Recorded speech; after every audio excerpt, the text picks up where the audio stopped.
Hello friends, welcome to my YouTube channel. तो दोस्तों, हमने रीड लेवल 1 और 2 का कोर्स स्टार्ट किया था, जिसमें कि हम साइकोलॉजी के बारे में पढ़ रहे थे। और अभी जो हम पढ़ रहे हैं वो हम पढ़ रहे हैं साइकोलॉजी का इंट्रोडक्शन। अभी हमने इसकी यूनिट स्टार्ट नहीं की है। इसकी 5 यूनिट्स है और सिलेबस तो मैंने डाल ही दिया, जो कि आपने शायद देख भी लिया होगा। और नहीं देखा है तो एक बार आप सिलेबस वाली क्लास भी विजिट कर लीजिएगा। उसका लिंक मैं डिस्क्रिप्शन में डाल दूंगी। तो आई होप कि आपको मेरी वीडियोस भी पसंद आ रही होंगी।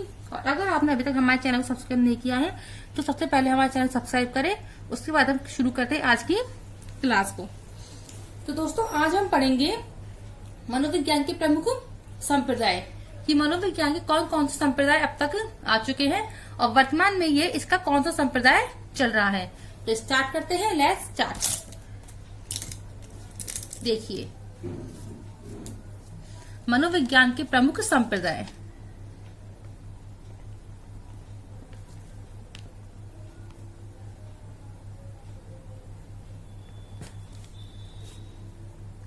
मनोविज्ञान के प्रमुख संप्रदाय। देखिए, सबसे पहले आया था इसका संरचनावाद संप्रदाय।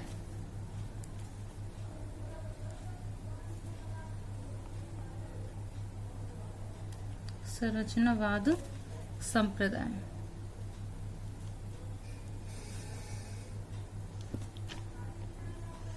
और इस संप्रदाय को देने वाले थे विलियम वुंड, जिन्होंने की मनोविज्ञान की प्रथम प्रयोगशाला की स्थापना की थी 1879 में। तो देखिए, लिखते हैं हम। सबसे पहले हम देखते हैं इसके प्रवर्तक। तो इसके प्रवर्तक कौन थे?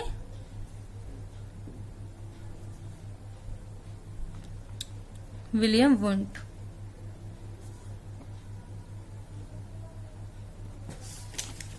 और इसका हम सन लिखे तो 1879 में। ठीक है ना। और इन्होंने क्या की थी? मनोविज्ञान की प्रथम प्रयोगशाला स्थापित की थी। और ये जो संरचनावाद संप्रदाय है, ये हमारा मनोविज्ञान में स्थापित होने वाला पहला संप्रदाय है। इसे हम लिख लेते हैं।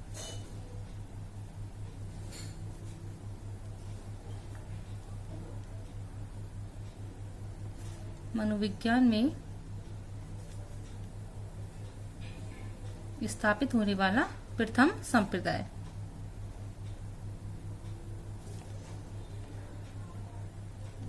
स्थापित होने वाला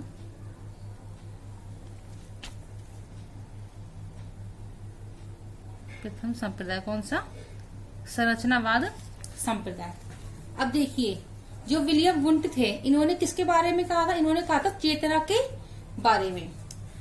तो देखिए, इन्होंने क्या कहा था? जो हमारी चेतना होती है, हमारा जो कॉन्शियस माइंड होता है, उसे क्या कहा है? संवेदना। संवेदना मीन्स हमारी फीलिंग्स, जिन्हें कि हम आंख, नाक, जो हमारी 5 इंद्रियां होती हैं, आंख, नाक, कान, मुंह और त्वचा, स्किन, इनके द्वारा जो चीजें हम फील करते हैं वो सब क्या है? हमारी संवेदना कहलाती है। तो संवेदना क्या होती है? हमारी इंद्रियों द्वारा प्राप्त होने वाला ज्ञान। इंद्रिया क्या होती है? 5 तो हमें सेंसेस होती है। इंद्रियों द्वारा प्राप्त होने वाला ज्ञान, यही क्या है? हमारी संवेदना है। प्राप्त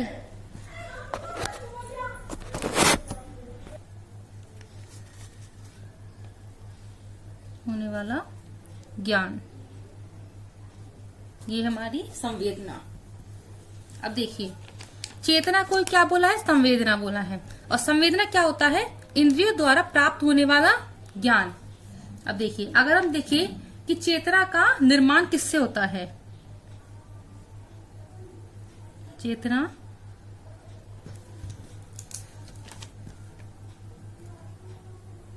का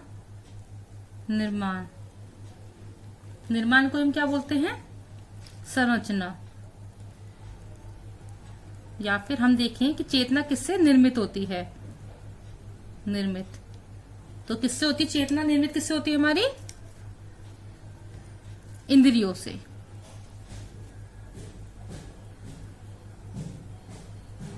चेतना का निर्माण होता है इंद्रियों से, क्योंकि चेतना ही संवेदना है और संवेदना क्या होती है? इंद्रियों द्वारा प्राप्त होने वाला ज्ञान। इसलिए चेतना का निर्माण होता है इंद्रियों से। और देखिए इसके अलावा जो हमारा ये संरचनावाद संप्रदाय था, इसके प्रवर्तक थे हमारे विलियम वुंट। तो विलियम वुंट ने सर्वाधिक अध्ययन किस पर किया था? संवेदनाओं पर।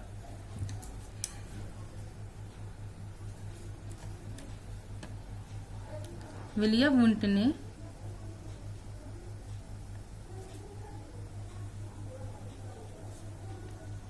सर्वाधिक अध्ययन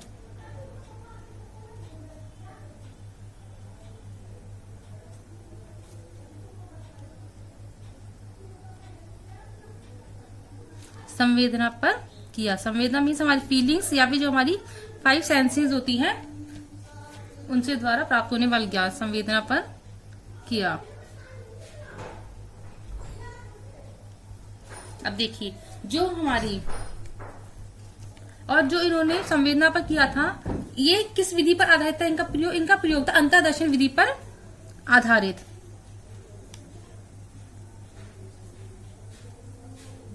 अंतर्दर्शन विधि पर आधारित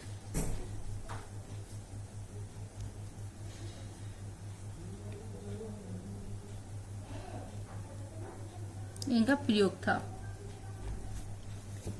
इसके अलावा 1880 में 1880 में मनोविज्ञान को स्वतंत्र विषय का दर्जा मिला। इसका मतलब अब तक जो हम मनोविज्ञान को पढ़ रहे थे वो हम पढ़ रहे थे दर्शन शास्त्र में, फिलॉसफी में, और उसके बाद मनोविज्ञान को अलग से सब्जेक्ट बना दिया गया। 1880 में मनोविज्ञान को स्वतंत्र विषय का दर्जा मिला और उसका प्रमुख श्रेय जाता है विलियम वुंट को। स्वतंत्र विषय का दर्जा दिया गया।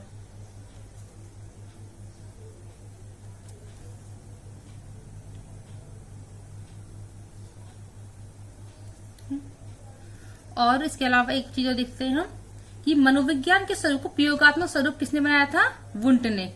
मतलब कि उससे पहले मनोविज्ञान पर कोई प्रयोग नहीं होते थे। क्योंकि मनोविज्ञान की प्रथम प्रयोगशाला स्थापित करने का श्रेय जाता है हमारे विलियम वुंट जी को। तो मनोविज्ञान के स्वतंत्र मनोविज्ञान के स्वरूप को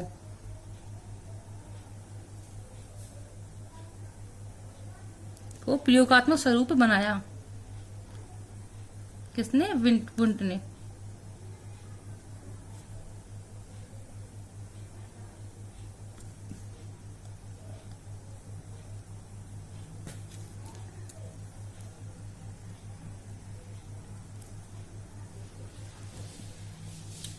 अगर आप लोग अपनी तैयारी को ऐसे क्वेश्चन बना करेंगे तो ज्यादा आपके लिए अच्छा होगा इसकी तुलना में कि अगर आप लाइन टू लाइन किसी बात को याद रखें।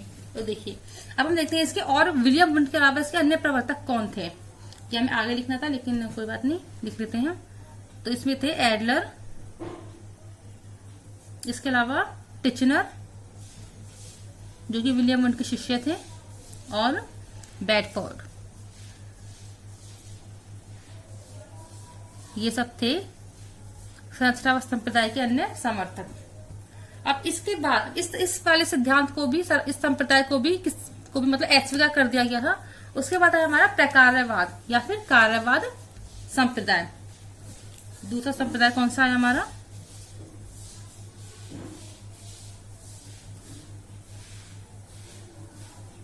प्रकारवाद या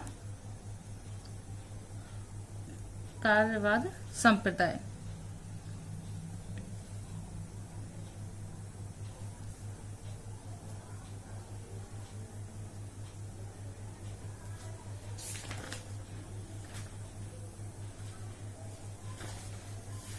देखिए अब इसके प्रवर्तक कौन थे? इसके प्रवर्तक थे विलियम जेम्स मुख्यतः। इनके साथी तो थे ही, सबसे मेन थे विलियम जेम्स। और अगर हम देखें पिछली क्लास अकॉर्डिंग तो विलियम जेम्स ने कौन सा विज्ञान दिया था? चेतना का विज्ञान। विलियम जेम्स जो कि एक अमेरिकी मनोवैज्ञानिक भी थे। इनके अलावा इनके साथ थे जॉन डीवी,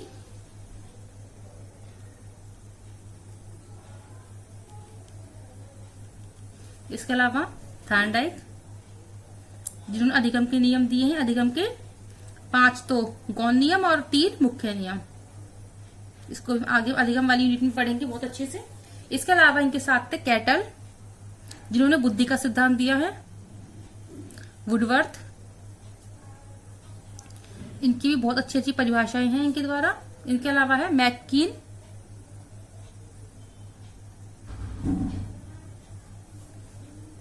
और नेक्स्ट लास्ट है हमारा रोलैंड एंजिल। ये सब थे हमारे प्रकारवाद संप्रदाय के समर्थक। अब देखिए, अब विलियम जेम्स ने क्या किया। विलियम जेम्स ने चेतना के कार्यों पर बल दिया, क्योंकि इन्होंने चेतना का विज्ञान दिया था। तो इन्होंने विलियम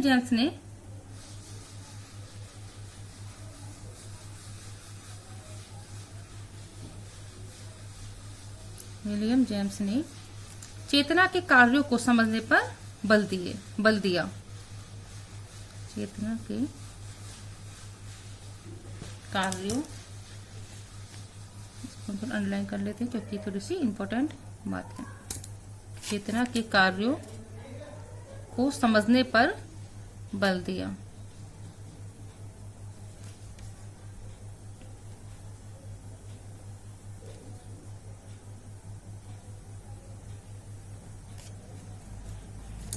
तो इन्होंने क्या बोला, इन्होंने प्रत्यक्षीकरण पर सर्वाधिक बल दिया। प्रत्यक्षीकरण क्या होता है, जो हम हमारे सामने प्रत्यक्ष रूप से देखते हैं। प्रत्यक्षीकरण पर सर्वाधिक बल दिया।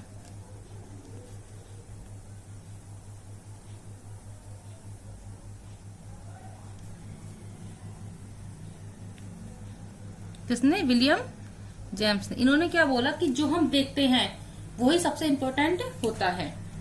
फिर धीरे धीरे इस संप्रदाय को भी निरस्त कर दिया गया था, अस्वीकार कर दिया गया था। उसके बाद हमारा अगला आया व्यवहारवाद संप्रदाय। 3rd नंबर का है हमारा।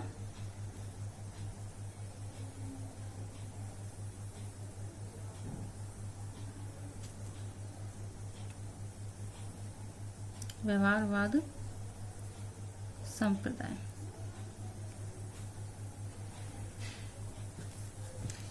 अगर हम देखें इसके प्रवर्तक, तो इसके प्रवर्तक मुख्यतः हैं जेबी वॉटसन, जॉन ब्रॉड्स वॉटसन, जिसको हम आगे पढ़ चुके हैं। जॉन ब्रॉड्स वॉटसन, जो कि कोलंबिया यूनिवर्सिटी के प्रोफेसर थे। इनके अलावा इनके समर्थक हैं बीएफ स्किनर, जिससे हम बरिस फ्रेडरिक स्किनर बोलते हैं, पूरा नाम है इनका बीएफ स्किनर। इसके अलावा पावलोव,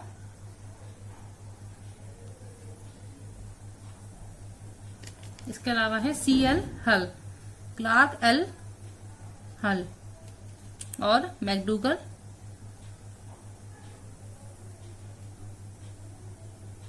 जिन्होंने मूल प्रवृत्ति बताई है 14। और इसके साथ है इनके थॉर्नडाइक। दोस्तों आप सोच रहे होंगे थॉर्नडाइक तो हमारे प्रकारवाद में थे, लेकिन जब ये प्रकारवाद का जो संप्रदाय है जब उसे अस्वीकार कर दिया गया तो उन्होंने भी इसके बारे में सोचा और इसमें उसके बाद ही व्यवहारवाद संप्रदाय में आ गए। तो अभी किसके समर्थक मान जाते हैं? व्यवहारवाद के, थॉर्नडाइक। अगर हमसे एक क्वेश्चन पूछ सकते हैं कि निम्न में से कौन व्यवहारवाद संप्रदाय के समर्थक हैं, बीएफ स्किनर, पावलोव, थॉर्नडाइक या फिर उपयुक्त सभी? तो हमारा आंसर क्या होगा? उपयुक्त सभी, क्योंकि इन सबको मुख्यतः व्यवहारवादी माना जाता है। योगी हमारा। अब देखिए, ये आया था हमारा 1913 में।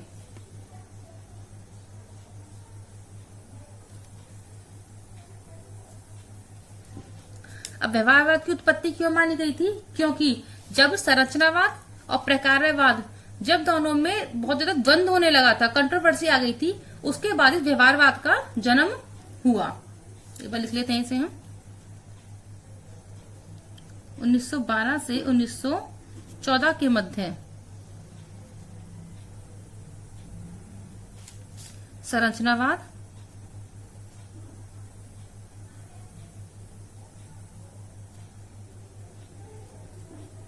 और प्रकारवाद पर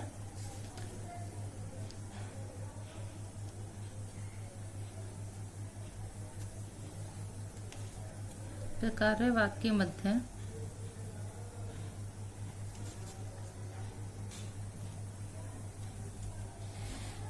होने वाले द्वंद्व से किसकी उत्पत्ति हुई? व्यवहारवाद की।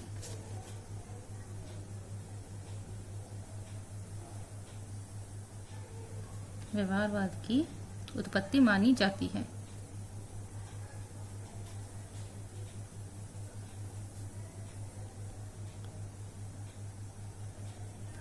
इस मतलब क्या है कि किसी ने तो बोला कि हमारा संरचनावाद है वो हमारा श्रेष्ठ है, और किसी ने बोला कि प्रकारवाद श्रेष्ठ है। तो व्यवहारवाद वालों ने क्या बोला कि ना तो संरचनावाद श्रेष्ठ है, ना ही प्रकारवाद श्रेष्ठ है। उन्होंने इन दोनों को छोड़कर एक अलग ही संप्रदाय दिया जिसका नाम था व्यवहारवाद संप्रदाय। अब देखिए, अब हम देखते हैं जेबी वॉटसन की पुस्तकें। इन्होंने कुछ पुस्तकें लिखी थी, तो लिखते हैं एक बार, देखते हैं। जॉन ब्रॉडस वॉटसन की पुस्तकें, इन्होंने मुख्य रूप से 3 पुस्तकें लिखी थी। पुस्तकें तो इनकी बहुत सारी हैं, मेनली हम इनकी 3 पुस्तकें के बारे में पढ़ते हैं। पहली है इनकी व्यवहार। देखिए, इनकी पहली पुस्तक का नाम था व्यवहार, मनोविज्ञान की एक तुलनात्मक अवधारणा, जो कि आई थी 1914 में, 1914 में। अब इस पुस्तक में इन्होंने व्यवहार शब्द का सर्वप्रथम प्रयोग किया था। उससे पहले व्यवहार शब्द का कोई प्रयोग किसी ने नहीं किया था। तो इसी पुस्तक में व्यवहार मनोविज्ञान की तुलनात्मक अवधारणा में ही इन्होंने सबसे पहले व्यवहार शब्द का प्रयोग किया था। यह आई थी 1914 में, 1914 में। इसके बाद नेक्स्ट इनकी पुस्तक आई थी मनोविज्ञान, साइकोलॉजी, व्यवहार का एक दृष्टिकोण, एटीट्यूड ऑफ अ बिहेवियर। ये आई थी हमारी 1919 में। इसके बाद इनकी तीसरी पुस्तक आई थी व्यवहार, 1924 में, और ये पुस्तक इनकी पूर्णतः व्यवहार पर आधारित थी। जो इनकी पहली पुस्तक थी, उन्होंने इसमें सिर्फ व्यवहार शब्द का प्रयोग किया था, और दूसरी इन्होंने मनोविज्ञान के नाम से आई थी, तीसरी आई थी व्यवहार, जो कि पूर्णतः व्यवहार पर ही आधारित थी। अब देखिए, अगर हम देखें व्यवहार की उत्पत्ति किससे होती है? व्यवहार हमारा बिहेवियर, तो व्यवहार की उत्पत्ति होती है उद्दीपक और अनुक्रिया से।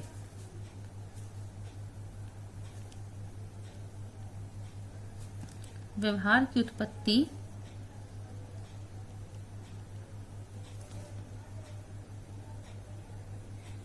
उद्दीपक और अनुक्रिया से होती है।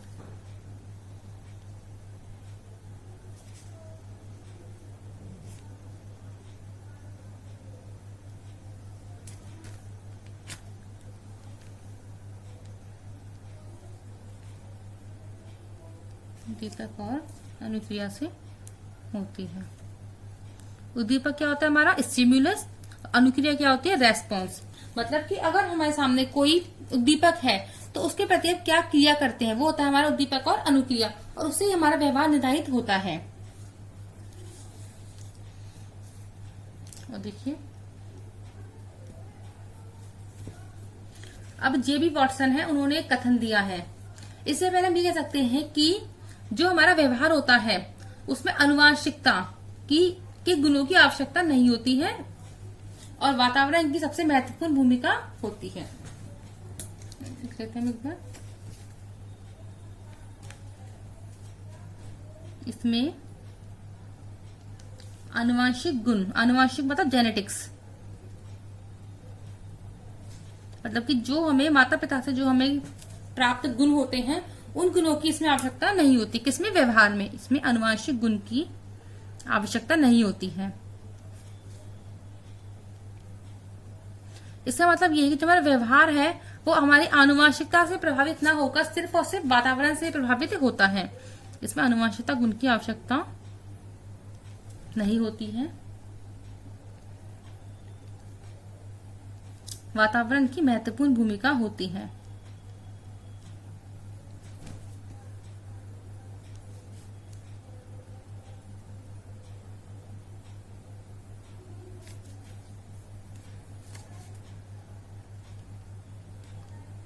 की महत्वपूर्ण भूमिका होती है। अब देखिए, इसी वाक्य को आधार बनाकर जेबी वॉटसन ने एक कथन दिया था। क्या कथन था उनका? जेबी वॉटसन, जॉन ब्रॉड्स वॉटसन, जेबी वॉटसन के अनुसार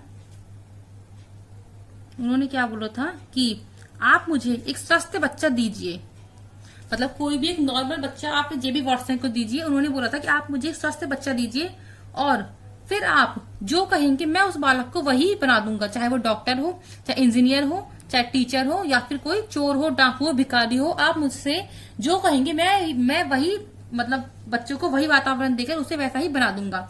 तो इसका मतलब क्या है कि जो भी वॉटसन थे वो मुख्यतः वातावरण को मतलब मेन मानते थे, उनके लिए अनुवांशिकता इतना मैटर नहीं करता था। तो जेबी वॉटसन के अनुसार आप मुझे एक स्वस्थ शिशु दे दीजिए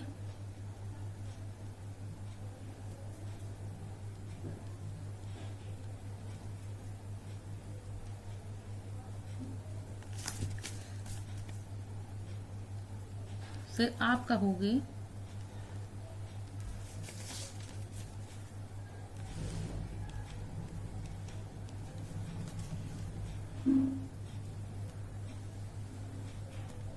तो मैं उसे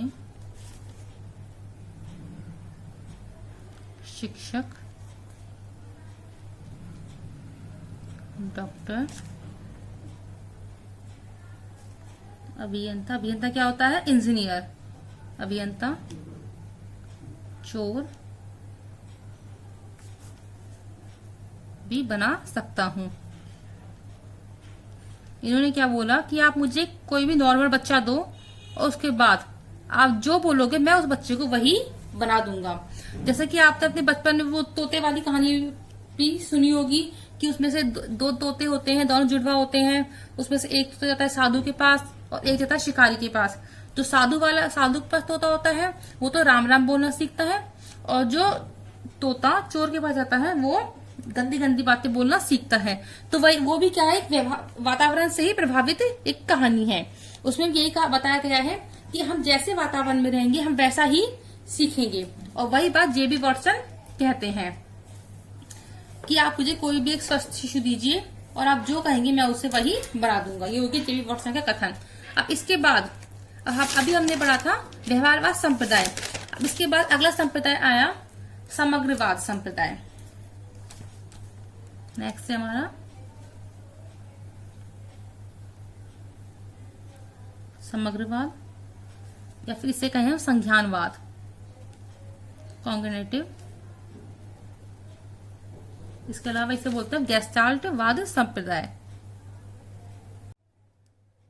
इन सब के बारे में विस्तार से अधिगम वाली यूनिट में पढ़ेंगे। गेस्टाल्टवाद संप्रदाय। अभी तो सिर्फ हल्की हल्की सी इसकी बेसिक नॉलेज ले रहे हैं, बाकी पूरा विश्लेषण करके इसको हम वहां पर अच्छे से पढ़ेंगे, क्योंकि ये हमारा सिर्फ इंट्रोडक्शन है कि हमें आखिर में साइकोलॉजी होती क्या है, हम इसमें क्या क्या चीजें पढ़ते हैं। तो देखिए अब हम देखते हैं कि समग्रवाद के प्रवर्तक कौन कौन थे। तो हम अगर हम मेनली देखिए तो मेनली इसके प्रवर्तक कौन है? मैक्स वर्दीमर, इसके अलावा है कोहलर,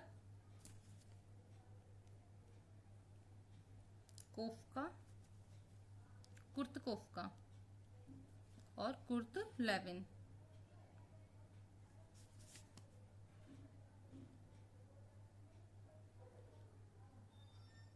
कुर्त लेविन ये सब थे समग्रवाद संख्यानवादी गेस्टाल्टवाद के प्रमुख प्रवर्तक।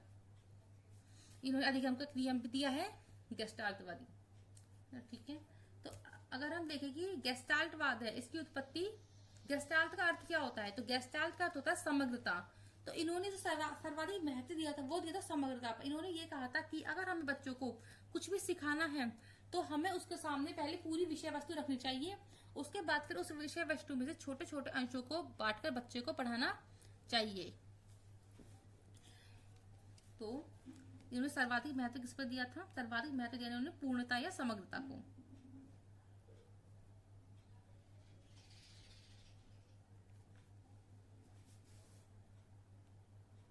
सर्वाधिक महत्व पूर्णता या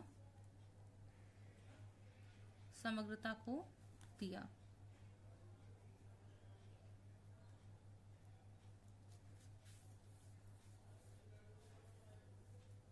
तो इसी के आधार पर इनका शिक्षण सूत्र चलता है, तो हमारे पूर्ण से अंश की ओर, वो भी हमारे इसी सिद्धांत पर आधारित होता है। पूर्ण से अंश की ओर मतलब कि बच्चों को पहले पूरी विषय वस्तु दिखाई जाए, उसके बाद छोटे छोटे अंशों में बांटकर बच्चे को सिखाया जाए। तो पूर्ण से अंश की और शिक्षण सूत्र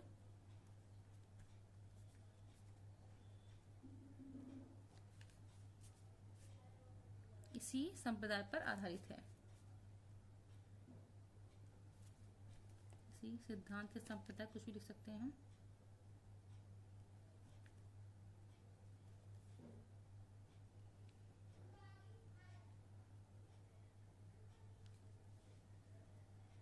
आधारित है। इन्होंने क्या बोला था कि मनोविज्ञान है वो चेतना और व्यवहार दोनों का विज्ञान है। मनोविज्ञान को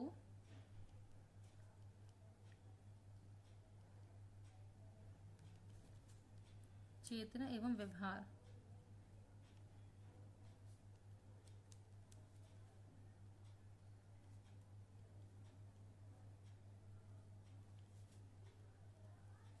दोनों का विज्ञान माना।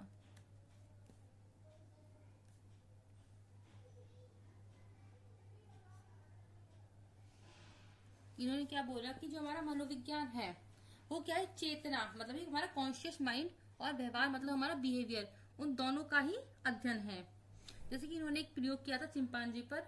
उस प्रयोग में इन्होंने क्या किया था, उस प्रयोग में इन्होंने ये किया था कि एक चिंपांजी को एक रूम में बंद कर दिया था और उस रूम में उन्होंने एक मतलब कि ऊंचे स्थान पर कुछ केले रख दिए थे और उन्होंने इसके अलावा उस रूम में 3-4 बॉक्स और 1-2 डंडे रखे थे और चिंपांजी था वो बहुत भूखा था और उसको उस कमरे में बंद कर दिया था।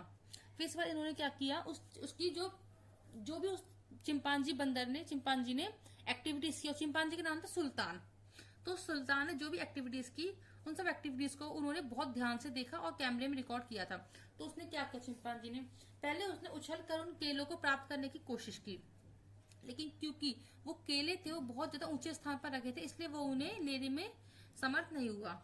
उसके बाद उसने देखा कि अब देखिए इसमें यह था कि पूर्ण से अंश की ओर, तो उसने जो कोहलर थे, वर्दीमर थे, उन्होंने क्या किया था कि रूम में पूरी की पूरी सामग्री रखी थी। उस सामग्री में क्या था, उस सामग्री में बॉक्सेस भी थे, डंडे भी थे और केले भी थे और चिंपांजी भी था।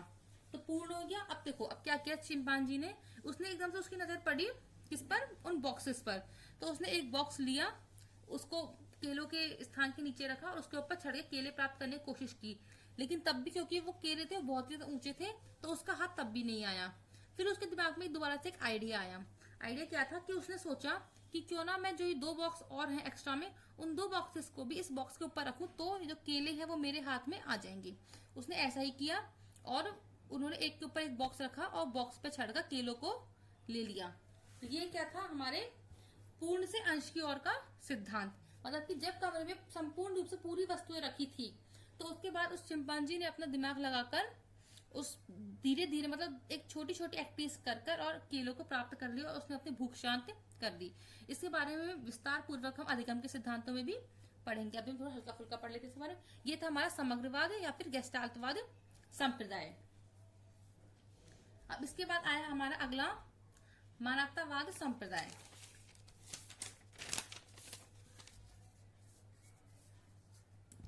नेक्स्ट है हमारा 5th नंबर का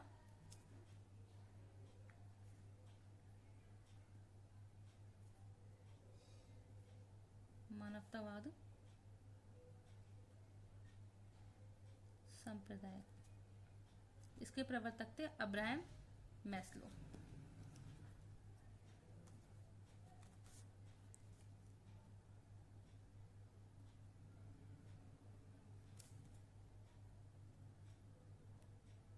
तो इनके अन्य साथी में कौन कौन थे, एक तो थे कार्ल रोजर्स,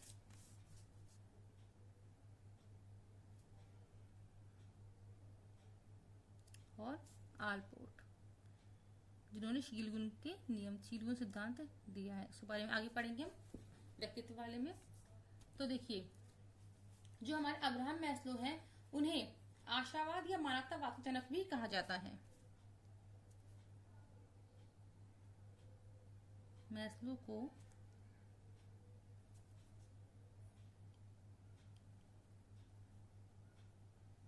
आशावाद या मानवतावाद का, क्योंकि उन्होंने मानवतावाद संप्रदाय दिया था, इसलिए मानवतावाद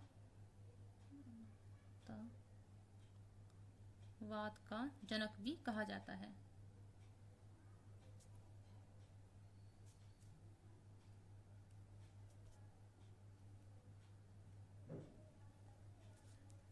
देखिए, जो मैस्लो थे, उन्होंने मानव की आवश्यकताओं को समझने में बल दिया। उन्होंने बताया कि मानव की आवश्यकताएं क्या क्या होती हैं, क्या क्या उसकी नीड्स होती है, बेसिक से लेकर उसकी अपर तक।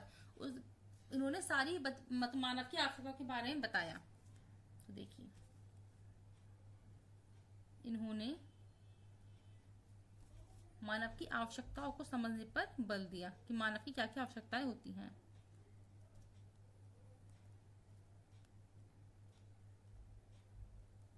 इस वक्त हमारी आवश्यकता देखें तो इस वक्त हमारी आवश्यकता ये है कि हमें रीट की वैकेंसीज आए और हमारी जल्दी से जल्दी जॉब लग जाए। हमारी व्यवस्था को समझने पर बल दिया।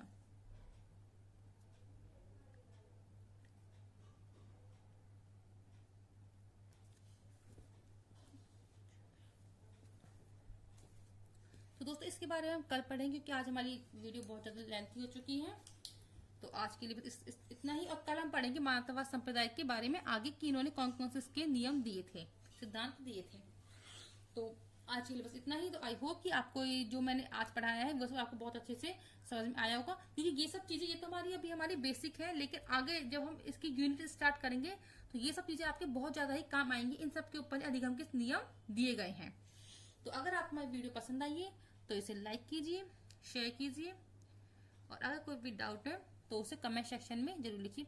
और आप हमारे साथ यहाँ तक बने रहे उसके लिए आपको बहुत बहुत धन्यवाद। और ऐसे हम आपके लिए नई नई वीडियोस लेके आते रहेंगे, और हमारे चैनल को सब्सक्राइब करना ना भूलें। धन्यवाद दोस्तों।